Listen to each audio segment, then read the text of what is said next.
Quand on te parle de la corruption, tu penses sûrement au détournement de fonds, au ministre et à bien d'autres. Mais savais-tu que la corruption n'est pas juste le détournement de fonds?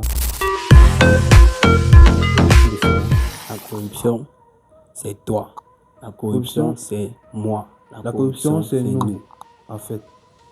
Bon, la corruption, en fait, c'est quoi? La corruption, c'est pas juste le fait de voler de l'argent ou bien c'est pas le fait de détourner de l'argent. La corruption, c'est le fait de soudoyer quelqu'un pour avoir un service rapide. C'est le fait de soudoyer quelqu'un pour avoir, par exemple, un poste dans une entreprise ou une structure. La corruption, c'est tricher. La corruption, c'est donner de mauvaises informations à quelqu'un pour avoir quelque chose ou bien pour espérer avoir quelque chose en retour. Savais-tu qu'il y a une année, le Cameroun était le premier pays le plus corrompu au monde? En effet, la corruption a plusieurs formes. On va être honnête, la corruption se manifeste de plusieurs formes dans ce sens.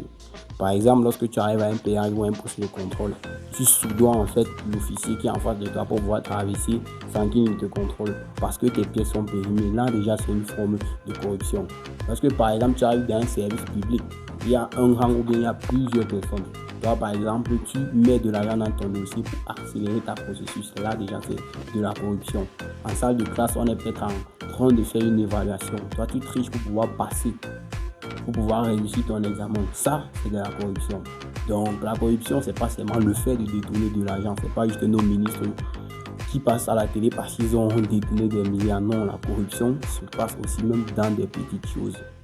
Et généralement, dans nos institutions, la corruption se manifeste comme suit. Je prends le cas de la justice. Généralement, quand des personnes savent qu'ils sont dans les torts, ils donnent de l'argent pour soudoyer, par exemple, le juge, pour qu'on penche le dossier en leur faveur. Tout ça, c'est de la corruption. Également, quand quelqu'un veut, par exemple, aller payer une facture de lumière, lui, au lieu d'aller directement s'aligner comme tous les autres, il préfère donner un pot de vin, par exemple, au vigile ou au caissier, et il dépose sa facture. Tout ça, ce sont des formes de corruption. Et le principal problème, c'est que à chaque fois, on critique nos dirigeants, bien on critique des grands voleurs, mais nous aussi, on pratique de la corruption, bien tu voles à notre niveau. Donc, essayons de limiter, par exemple, ça. Arrêtons de prendre de l'argent pour pouvoir donner des services rapides. Pour faire face à ces fléaux qui gangrènent de plus en plus notre société, plusieurs méthodes ou techniques peuvent être utilisées, parmi lesquelles nous pouvons citer. Bon, je commencerai premièrement par la prière. La prière, en fait, c'est un élément très essentiel pour lutter contre la corruption parce que lorsqu'on est face à un argent ou bien à une offre que quelqu'un nous donne, si on ne fait pas régulièrement des prières pour pouvoir résister à des sommes, ça serait difficile. À des sommes affolantes qu'on nous donne, ça serait difficile. Ça serait très difficile. Il faut beaucoup prier parce qu'imagine aujourd'hui quelqu'un vient et te propose peut-être 5 millions pour un petit service que tu lui rends. Donc toujours prier. Qui est petit pour le moment mais qui aura beaucoup de conséquences en l'avenir. Tout à fait. Il faut prier pour pouvoir. Très important. Je pense que il faut prier. Le point le plus important. Il faut prier pour pouvoir résister à tout ça. Éviter maintenant de donner ou bien de prendre des pots de vin pour avoir un service ou bien un bien.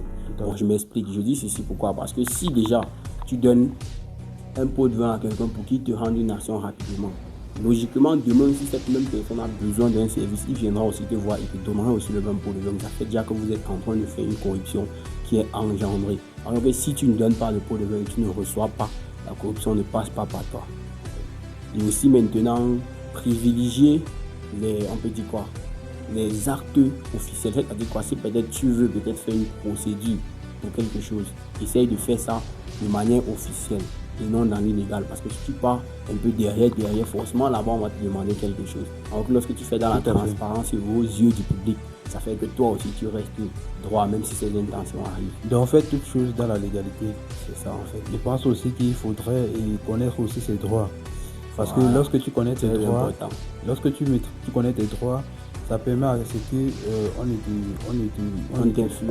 ne te corrompt pas n'importe comment et on ne t'influence pas avec n'importe quoi, parce que tu sais ce que tu fais et tu sais ce qui arrive si tu fais cet acte-là. Tout à fait. Après tout ce qui a été dit, nous pouvons constater que la corruption, c'est pas juste les autres, c'est également nous.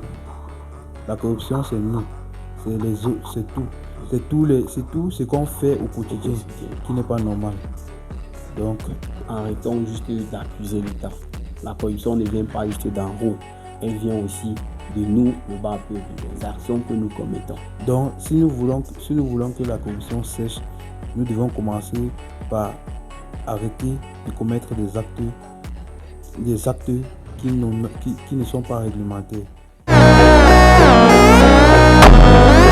Au vu de tout ce qui a été dit, nous pratiquons la corruption au quotidien sans véritablement savoir l'impact que ça cause chez nous. Généralement, quand nous pratiquons la corruption, plusieurs conséquences en découlent. Et parmi toutes ces conséquences, nous pouvons citer, par exemple, les ministres qui détournent les fonds pour les constructions ou bien les travaux publics. On a des routes mal goudronnées, ce qui cause des accidents. Donc les gens meurent tous les jours à cause de la corruption. On a des médecins ou bien des chefs ou bien des docteurs des centres mal qualifiés juste parce qu'ils ont acheté des diplômes ou bien ils ont soudoyé des personnes pour pouvoir être à ces postes-là. Et ça cause les décès, les morts de nos proches chaque jour. On a des étudiants bien diplômés qui font de la moto ou bien qui sont devenus des bandits, des arnaqueurs. Pourquoi? Parce qu'on a acheté des places qui les méritaient réellement.